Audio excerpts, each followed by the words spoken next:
Every time you walk into the room, got me feeling crazy. Shock my heart, boom, boom. Any other boy would stare, but me, I look away, cause you're making me scared. Trying not to breathe, 1, 2, 3. Assalamualaikum warahmatullahi wabarakatuh. Halo everyone, my name is Manda Kaida from class M238. Di sini saya akan menjelaskan materi dari kelompok 1 mengenai the characteristic of e-learning. Materi yang pertama yaitu pengertian e-learning. E-learning adalah istilah yang digunakan untuk menggambarkan kelompok anak-anak yang berbeda dalam rentang usia dini hingga pra-remaja. Biasanya berkisar antara usia 3 hingga 12 tahun. Secara umum, kelompok ini terdiri dari dua kategori utama. Yang pertama, free e-learning 3 sampai 6 tahun dan you-learn 7 sampai 12 tahun. Istilah ini sering digunakan dalam konteks pendidikan, terutama dalam pembelajaran bahasa untuk menunjukkan pada peserta didik yang memiliki karakteristik kognitif, sosial, emosional, dan fisik yang berbeda dibanding dengan kelompok usia lainnya. Kemudian ada beberapa karakteristik e-learning. Yang pertama, aspek kognitif.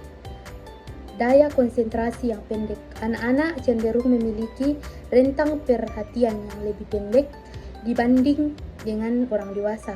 Mereka mudah hilang fokus jika pembelajaran berlangsung terlalu lama untuk menonton. Oleh karena itu, aktivitas pembelajaran perlu bervariasi dan menarik. Yang kedua, pembelajaran melalui pengalaman konkret. E-learning lebih mudah memahami konsep ketika mereka dapat melihat, mendengar, atau menyentuh sesuatu secara langsung. Kemudian, daya imajinasi yang tinggi. Anak-anak sering menggunakan imajinasi mereka yang memahami dunia sekitar. Kemudian, kecenderungan meniru. E-learners memiliki kemampuan alami untuk meniru suara, gerakan, dan pola pikir dari lingkungan mereka. Kemudian B, aspek emosional. Yang pertama itu sensitif terhadap kritik. Anak-anak pada usia cenderung sensitif terhadap kritik, komentar negatif, dan mengurangi motivasi kepercayaan diri mereka. Kemudian yang kedua ada motivasi intrinsik. You-learn sering kali memiliki motivasi intrinsik yang tinggi, terutama ketika mereka merasa bahwa pembelajaran ini menyenangkan dan bermakna bagi mereka. Kemudian C, aspek sosial. Yang pertama ada keinginan berinteraksi. You-learners adalah makhluk sosial yang serang berinteraksi dengan sebaya maupun orang dewasa. Mereka sering belajar melalui kerjasama dan bermain bersama. Yang kemudian dia ada aspek fisik. Yang pertama, energi tinggi. You-learners memiliki energi yang melimpah sehingga mereka lebih tertarik pada aktivitas yang melibatkan gerakan fisik seperti bermain, tarian, dan olahraga. Kemudian ada beberapa faktor yang mempengaruhi pembelajaran bahasa Inggris pada you-learners. Yang pertama, faktor internal. Faktor internal adalah faktor yang berasal dari dalam diri pelajar itu sendiri. Beberapa faktor internal mempengaruhi pembelajaran bahasa Inggris, antara lain yang pertama, motivasi. Motivasi merupakan salah satu faktor kunci dalam pembelajaran bahasa Inggris menurut Donye 2001. Motivasi dapat dibagi menjadi 2 jenis, yaitu motivasi intrinsik, keinginan belajar dari dalam diri, dan motivasi ekstrinsik atau dorongan dari luar seperti hadiah dan pujian. Yang kedua, minat. Minat belajar terhadap bahasa Inggris juga memainkan peran penting. Yang ketiga, kemampuan kognitif. Kemampuan kognitif seperti memori, konsentrasi, dan pemecahan masalah juga mempengaruhi pembelajaran bahasa Inggris. Yang keempat, usia. Usia belajar muda juga mempengaruhi proses pembelajaran bahasa Inggris menurut teori Crystal Period Hypnosis atau Lerner 1967. Kemudian faktor eksternal. Faktor eksternal adalah faktor yang berasal dari luar dari luar diri pelajar. Beberapa faktor eksternal yang mempunyai pengaruh bahasa Inggris antara lain yang pertama, lingkungan belajar. Lingkungan belajar yang kondusif seperti kelas yang nyaman dan fasilitas yang memadai dapat meningkatkan efektivitas pembelajaran. Menurut Brown 2007, lingkungan belajar yang positif terhadap mendorong partisipasi aktif dan mengurangi kecemasan pelajar. Kemudian yang kedua, metode pengajaran. Metode pengajaran yang digunakan oleh guru juga mempengaruhi pembelajaran bahasa Inggris. Kemudian yang ketiga, dukungan keluarga. Dukungan keluarga, terutama orang tua, memiliki peran yang penting dalam pembelajaran bahasa Inggris. Kemudian yang keempat, akses ke sumber belajar. Akses ke sumber belajar seperti buku, aplikasi video, dan kursus bahasa Inggris juga mempengaruhi keberhasilan pelajar. Kemudian yang kelima, faktor sosial dan budaya. Faktor sosial dan budaya juga mempengaruhi pembelajaran bahasa Inggris pada pelajar muda. Beberapa faktor tersebut antara lain pengaruh teman sebaya. Teman sebaya dapat mempengaruhi minat dan motivasi pelajar muda dalam mempelajari bahasa Inggris. Kemudian budaya dan nilai sosial. Budaya dan nilai sosial di masyarakat juga mempengaruhi pembelajaran bahasa Inggris. Di beberapa masyarakat, bahasa Inggris dapat dianggap sebagai keterampilan penting untuk kesuksesan akademis dan karir, sehingga pelajar dapat lebih motivasi dan untuk pembelajaran.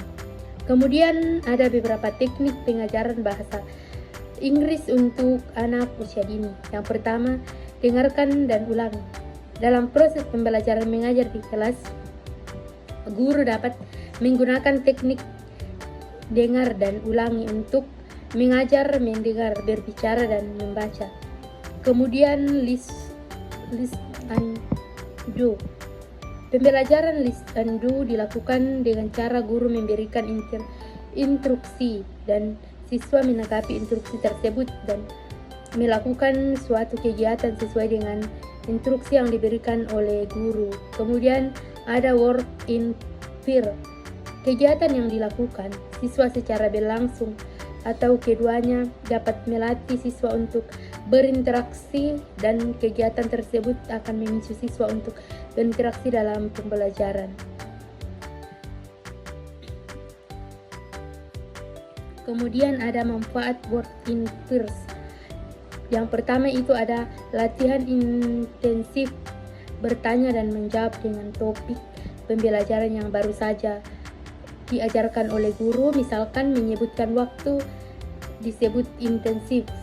Yang kedua, suasana Hing student talk team dan word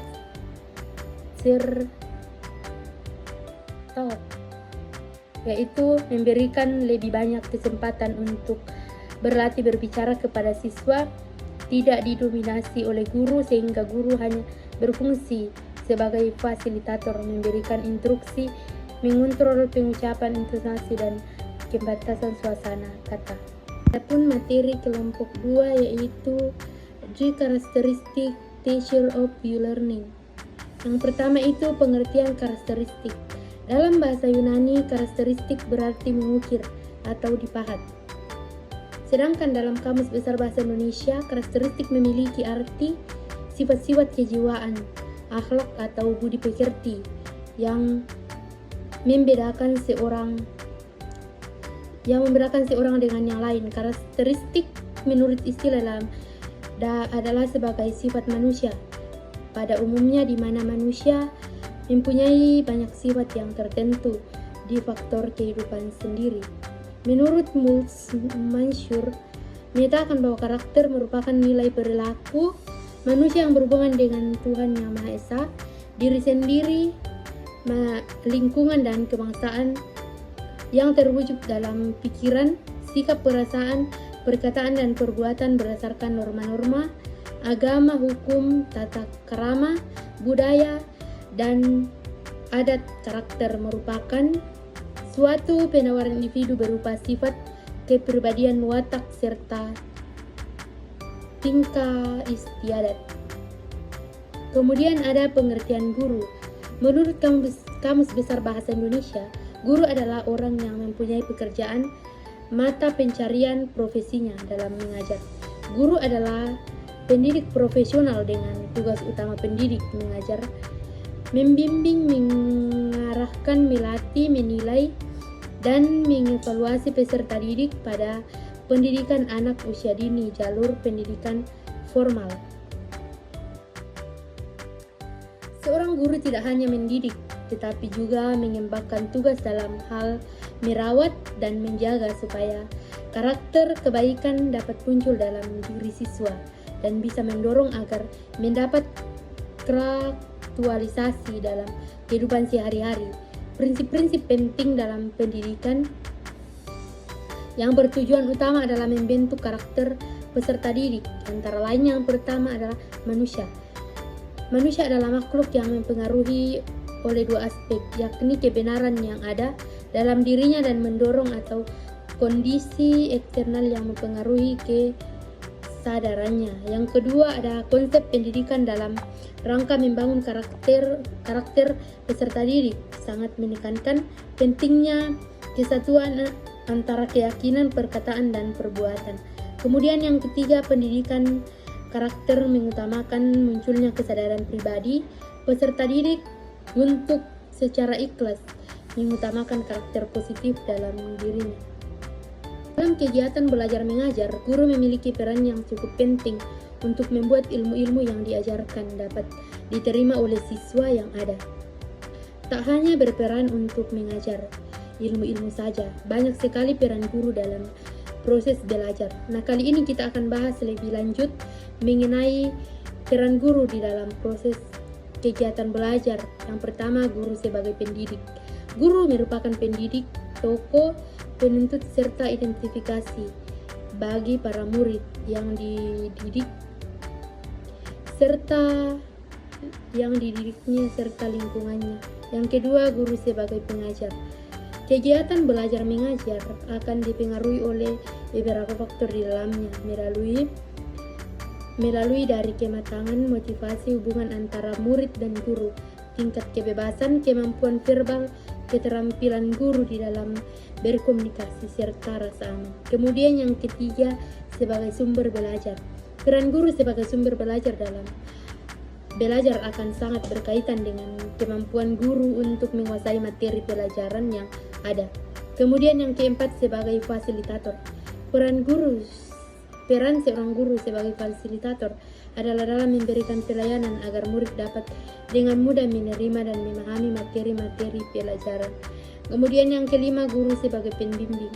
Guru dapat dikatakan sebagai pembimbing perjalanan yang mana berdasarkan pengetahuan dan pengalaman dan memiliki rasa tanggung jawab dalam kelancaran perjalanan tersebut. Yang keenam, guru sebagai demonstran. Yang ketujuh, guru sebagai pengolah. Yang kedelapan, guru sebagai penasehat. Yang kesembilan, guru sebagai inovator. Yang kesepuluh, guru sebagai motivator. Yang kesebelas, guru sebagai pelatih. Kemudian yang terakhir, guru sebagai elevator. Karakteristik guru atau U-learning adalah ada 10 karakteristik yang harus tertanam dalam guru. Menurut Thomson, guru Shell memiliki karakteristik sebagai berikut. Karakter yang pertama itu memiliki pandangan positif, yang kedua memiliki selera humor, yang keempat memiliki aktivitas, yang kelima mengakui kesalahan, yang keenam menjadi pemaaf, yang ketujuh mempertahankan harapan, yang kesembilan menunjukkan kasih sayang, dan yang terakhir itu mengembangkan rasa ingin memiliki bagi siswa. Kemudian selanjutnya yaitu saya akan menjawab 2 pertanyaan dari kelompok. Pertanyaan yang pertama itu, menurut Anda sebagai calon guru, apa saja metode penilaian yang sesuai untuk mengukur kemajuan belajar anak usia muda tanpa membuat mereka merasa tertekan? Ada beberapa hal. Yang pertama itu penilaian berbasis proyek. Metode ini memungkinkan untuk menunjukkan kemampuan mereka melalui proyek-proyek yang menarik dan relevan dengan kehidupan sehari-hari. Yang kedua itu penilaian berbasis observasi. Metode ini memungkinkan guru untuk mengamati kemampuan anak secara langsung dan memberikan umpan balik yang konstruktif. Yang ketiga itu penilaian berbasis portfolio. Metode ini memungkinkan untuk mengumpulkan dan mempresentasikan karya-karya secara sistematis dan struktur. Kemudian yang keempat itu penilaian berbasis kinerja. Metode ini memungkinkan anak untuk menunjukkan kemampuan mereka melalui kinerja yang nyata dan relevan dengan kehidupan sehari-hari. Kemudian yang kelima itu penilaian berbasis self-assessment, atau metode ini memungkinkan anak untuk menilai kemampuan mereka sendiri dan memberikan umpan balik yang konsumsif. Kemudian pertanyaan yang kedua itu bagaimana cara menambah rasa ingin tahu dan pemikiran kritis pada anak-anak sejak usia dini tanpa membuat mereka merasa terbebani. Ada beberapa hal yang mendorong mereka. Yang pertama itu mendorong rasa ingin tahu. Misalnya mengajukan pertanyaan terbuka. Ajukan pertanyaan terbuka memungkinkan anak untuk berpikir kritis dan menjelajahi jawaban mereka sendiri. Kemudian menggunakan metode penemuan. Biarkan anak menemukan jawaban mereka sendiri melalui eksperimen dan pengamatan. Kemudian mengembangkan keterampilan observasi. Ajarkan anak untuk mengamati dan memperhatikan detail sekitar mereka. Kemudian meningkatkan pemikiran kritis. Misalnya, mengajarkan anak untuk berpikir logis, ajarkan anak untuk memikirkan konsekuensi dari tindakan mereka dan membuat keputusan yang logis. Kemudian, mengembangkan keterampilan analisis. Ajarkan anak untuk menganalisis informasi dan membuat kesimpulan yang tepat. Kemudian yang ketiga, mendorong anak untuk bertanya. Dorong anak untuk bertanya dan mencapai jawaban atas pertanyaan mereka sendiri.